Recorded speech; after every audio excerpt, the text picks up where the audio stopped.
Peggy 12. Welcome to the third volume of our web series, Once Upon a Time in The Sims Medieval. Come with us as we open the pages of this piece of history to discover how to create your own hero authentic to the period. Will you be a hardy knight, tyrannical monarch, or sneaky spy? It's up to you to write your own story. But enough talk. Let us return without further ado into Once Upon a Time in The Sims Medieval. In the last episode, we took a peek behind the scenes of the studio to check out the decor, costumes, and the sounds of the game.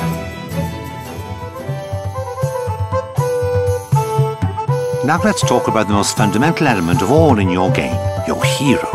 Use your own very creative workshop and make your hero as gorgeous and as unique as you like.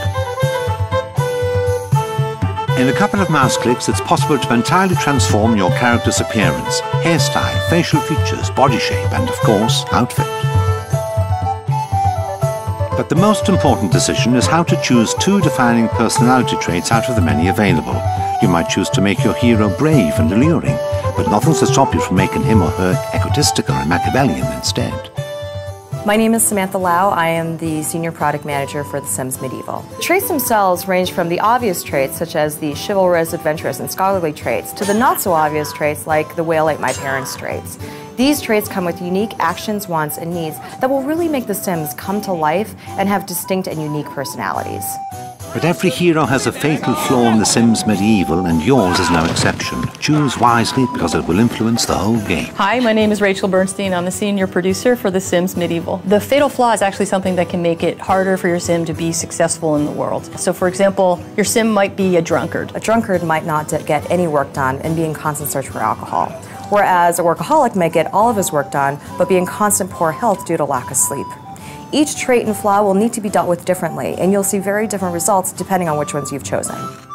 If your hero proves his or her bravery and courage throughout the epic quests, this fatal flaw could become a legendary trait. The life of your character can change just like that. A scared cat can become an audacious adventurer, a recluse a charismatic leader, but we won't reveal too many possibilities. It's up to you to discover exactly what kind of legend your medieval sim will become.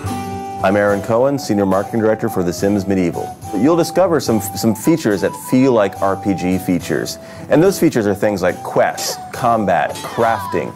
And those features really serve as a backdrop to tell stories. The Sims Medieval is still very much a game about telling stories. It's probable that you will find yourself face to face with the odd sword fight during the course of your adventures. Seize the moment to discover a completely new side to The Sims.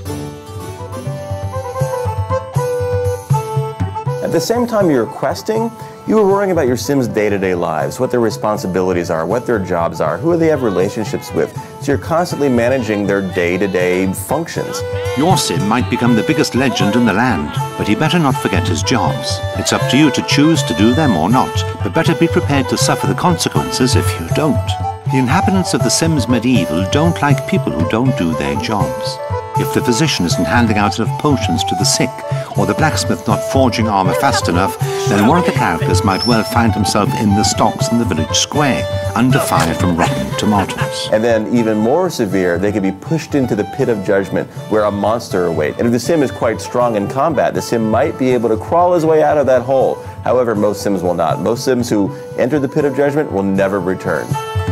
That's a big risk to run if your Sim misses out on his daily chores. Or perhaps you've deliberately sent your hero to the pit of judgment to test his bravery. Remember, in The Sims Medieval, it's up to you to write your own history. Thus, the third volume of our ancient Once Upon a Time in The Sims Medieval draws to a close. In the next episode, we find out more about how quests work and how all actions have consequences. For the sake of your kingdom, miss not the fourth historic volume of Once Upon a Time in The Sims Medieval.